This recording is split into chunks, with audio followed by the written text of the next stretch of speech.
réellement Rwanda a 4000 militaires dans ma belé à RDC. Et puis, vous fandi, ONU, Nations Unies, vous savez de l'autre côté, la grande puissance, vous y pensez que l'agression est ça. Mais vous suivez. Alors, c'est que Rwanda est complice. Vous dites que ça, hypocrisie, à Kolobela, biso na 7 le cola, le cola, bazana pour ça, tous a compassion à bino, en tout cas, tous a préoccupé, vous êtes des responsables du chaos en République démocratique du Congo. D'ailleurs, les États-Unis, ils ont un projet parce que il y a un bateau révélé déjà que Mouta Eda Kagame pour un pouvoir, ce sont les États-Unis, il y a les démocrates qui étaient aussi aidés par plusieurs sociétés minières américaines. Et bah tiens, il y a un pouvoir, bah Luka peut passer le projet, bah il y a un RDC, bah imposer le président Obango Balingi, bah imposer biso Joseph Kabila, qui a vendu le pays et pas d'avant. Bon, on a déjà tout eu l'histoire. Ordonnance présidentielle et bimi, et lobby boy, marque audio longue, c'est là qui cause la première présidente du conseil d'État. Azala qui mise en retraite, mais Basile qu'on nommé membre. Bonne écoute na ba émission écoupée c'est la cabino na chaîne na bino obolingaka mingi Tindika télévision chaîne de référence ya ba information ezole kaka na kati ya mboka ya République démocratique du Congo ba motebele na bino nyonso ba wazalendu na kati ya monde entier. Bozo bundela mabele ya ba congolais ezonga epa ya ba congolais wana kozanga te kopesa mbote pa ya papa Kelly, papa Rifin Kisombe, sima caméra papa na biso Kapaya. En tout cas masola lelo ezanango kitoko ebele ya koloba ezali ndenge boza pe bele ya kolanda émission na kati ya chaîne na bino bosepelaka Tindika télévision. Alors tika to Tindika na biso ba communication ba actualité oyo kopesa yo esengo parce que tango lali olamuki wana posa oyeba makambo nini ezoleka na mboka sinon bitumba koyela yo nalinga ko kipema ka politique te omona ka munduki e comme déjà kingasani yo ozoyeba te nalinga na ko na ndelo côté alors bible kuta lobi mukolo bokomona moto ebandi o bazali kolo ya ndako bakita te wazana zamba aya na yete na mboka c'est que faut qu'on landa ka évolution. Sans plus tarder, je vais directement au point à traiter en cette journée du vendredi 17 janvier 2024. De quoi est-ce que nous allons parler? La situation sécuritaire à Massissi. Le mal de la RDC, c'est ces minéraux. Au niveau du Congo central, on a découvert des gisements des minéraux.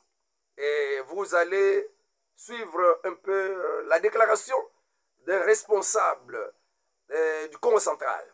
Marche de soutien au FARDC à partir de Butembo jusqu'à Lubero.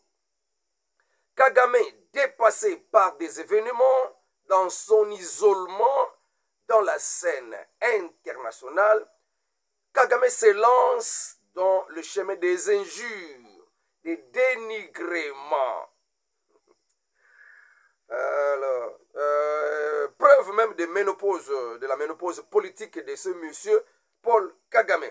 Les États-Unis révèlent sa sorcellerie sur la RDC, recommande un dialogue direct RDC M23. De quoi est-ce qu'encore on va parler? Réponse de Maman Thérèse Kaikwamba Waner.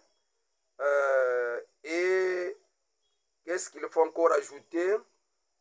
Des grands changements dans la justice à partir de l'ordonnance présidentielle. Donc, la situation sécuritaire, ma marche, et salamaki, na Butembo, tieke, na kokoye, na Lubero, tokolobela un peu, pasi ya République démocratique du Congo, et zande ba richesse na ye, et monani ba justement, ya makasi, ya ba minere bele kuna na Congo central. Alors, yangwana programme ya bato bele pona yolinga pe ko kata, na ndenge na bango Congo central, mais programme foiré, Kagame vraiment dépassé na ba événement, isolé na scène internationale, ne à lakisi vraiment qui ménopause politique na ye, a sili ko kota na nzela ya mafinga, pe ya macholi et pas ya président Félix Tshisekedi ba États-Unis basili ko imposer République démocratique du Congo alikana kosolo na ba M23 wana ebengami que projet ya bundoki contre la République démocratique du Congo mais réponse pe ya maman Thérèse Kaikwamba ministre de l'Affaires étrangères et tarda quitté na bundoki pe ya Kagame ya maloba o asili ko misa banjir réaction ya papa Patrick Mouya ya porte-parole ya gouvernement pe toko pesa yango alors un grand changement na kati ya justice mami tout mususu elongwe maba mususu baye donc ezolakisa ke réellement makambo ezolinga kobonga na mboka ya République démocratique du Congo wana nde tolanda nana mwa extrait sur mwa ba marche esalamaki na kati ya Butembo.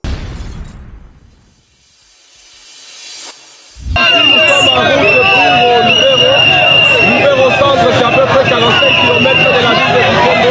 Il y a des mouvements citoyens, des groupes de pression qui sont mobilisés pour faire 45 km à pied, Butembo Lubero, avant de remettre une aide ou un appui, un rapport de guerre de la population de Butembo mobilisée pendant 15 jours aux militaires engagés sur la ligne de front contre le M23.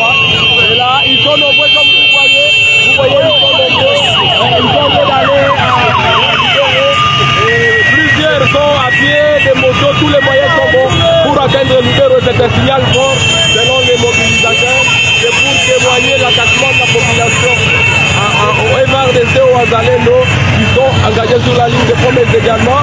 C'est pour appeler les MRDC à aller un peu plus loin et à ne pas continuellement respecter les cessez-le-feu parce que les M23 constituent une menace pour la ville de Butembo qui est seulement à 100 km de la dernière ligne de front ou la ligne de démarcation entre les deux fronts. Il y a également, nous voyons que les manifestants sont encadrés par la police et nous sommes en train d'aller à la limite entre la ville et le territoire de Lubero et j'espère que nous allons encore nous retrouver un peu plus tôt parce que nous allons vous relayer le déroulement de cette marche patriotique. Merci. Koyoka marche wana ezalaki mpona kosoutenir ba FARDC pe kotindika bango basala onano basali te donc ba libérer ba Bunagana ba libérer ba Rutshuru centre ba libérer ba Kiwanja pe ba bisika nyonso ba M23 ba vandeli FARDC a multiplié ba makasi afin que Munguna azala bouté dehors. Ça sera une délivrance totale. Il y a la République démocratique du Congo et comme Malango pe bilobela et pas Kagame aloba naye parce que tu dis que Kagame a vu penza ngambo ya ba opposant et la République démocratique du Congo. Il commence à parler un langage d'un opposant. Tokotala makambona nyoso na kati ya émission na biso to kepeko lobela mpe Congo central et des révélations sur révélation bakotonga banzela ya Kisantu eketi bamboka wana ya kati kuna bangidinga mais nzela muso kotonga a partir ya Kulungongo pe kotati na Kimpangu Gomsid wana nde nzela wana pe monanu ke ezape na ba richesse ebele alors esengeli pe boyoka yemoko molobeli ya Congo central ayebisa biso qu'est-ce qui se passe, qu'est-ce qu'il y a na Congo central toyoki ba projet ebele bongamaki pona bakata pe biso Congo central nzoka basala déjà ba étude bazali ba yebi déjà nini ezakuna non exploité ezala no mabele moko na ba simba iloko te ba yebi kaka na Nord Kivu ba yebi kaka na Katanga ba yebi kaka ke na Ituri nzoka na Congo central pe biloko na ba simba te projet moko esalamaki banguna moko balingi bakota nyungu bakota CC pona bakata pe Congo central rébellion moko ekota kuna pona exploitation illicite des minéraux. Alors suivons un peu qui s'entoure jusqu'au territoire de Kimvula. Cet axe aussi va être construit parce qu'il se trouve là aussi un des plus grands gisements de cuivre en Afrique qui n'a jamais été exploité, qui va être mis en valeur par la province. Il y a l'axe Kulungongo Kimpangu. Peu après études satellitaires, on a trouvé des très grandes concrétions de coltan et de castérites. Et cet axe va permettre à ce que nous puissions avoir plus de 8 500 000 emplois directs, sans compter les emplois indirects. Bon, on a déjà trouvé l'histoire. Ordonnance présidentielle et bimi. Et le biboy. Marthe Audio Nonge. C'est là qui cause la première présidente. Il y a conseil d'État. Azala qui mise en retraite. Mais, Basile qu'on nommé membre. Il y a cour constitutionnel. Nselele. Nselele. Nselele. Ah, wadana munoko mboka na biso. Nselele. Azali premier président il y a conseil d'État. Moke Mayele nommé procureur général près de la cour constitutionnelle. Moke Mayele. Cour constitutionnelle. Wazaki wana alongwe. Jean-Paul Mukolo, procureur général près du conseil d'État. Jean-Paul Mukolo. Alexandre Chikala Mukendi, nommé DG à Congo Airways. Mamicho Ponchi, a nommé DG à Kunanakatia Congo Airways. Bienvenue Moyango, Batie DGA National. Papa maman Wanière, alobi que toko tale la bino na ba discours te, car le temps des promesses creuses et révolu. Soit vous êtes avec nous, soit vous cautionnez les chaos en République démocratique du Congo. To, oza na biso longo, mais ce que vous avez le côté, aussi quand na ba discours c'est que yo wa penza sima, ya chaos, wa penza sima, ya ba bomi RDC. Oyo ko bomba wana eza projet ya Rwanda ya Kagame. En tout cas, Maman Thérèse Kaikwamba a brisé silence pour dénoncer complicité ya ba communauté internationale bazo kangaminoko pour na koloba et le côté pour na passer ya ba peuple congolais. Donc silence il y a quelques pays et rappelle que la RDC n'est pas une terre d'abandon, une terre abandonnée. Omutu nyonso aya kozwa ndambo na ye, aya kotoka minere na ye.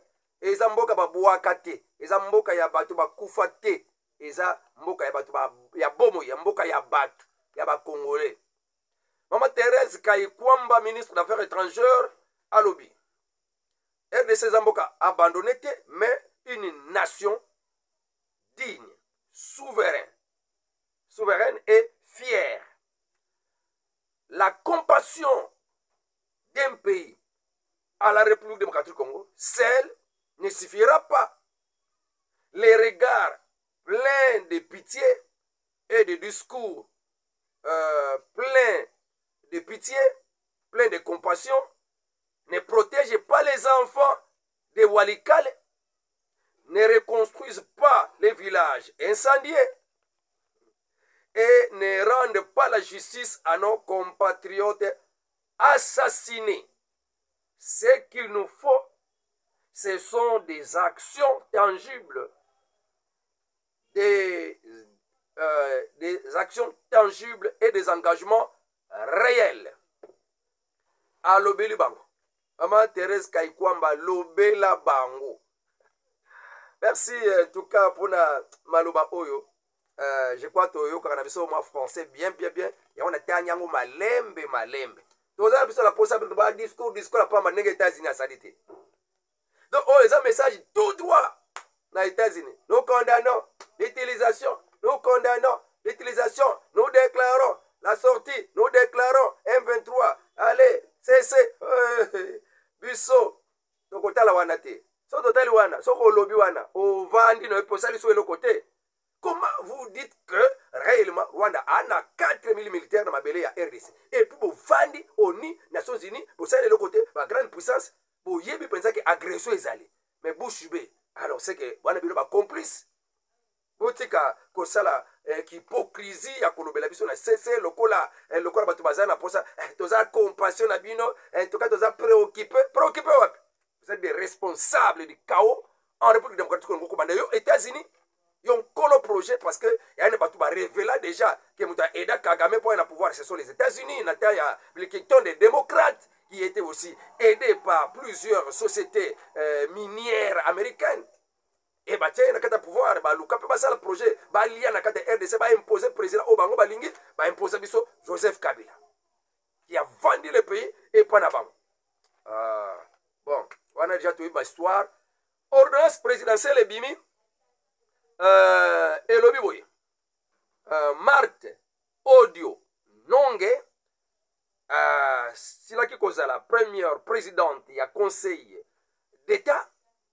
Azalaki mise en retraite, mais Basile qu'on nommé membre de la Cour constitutionnelle.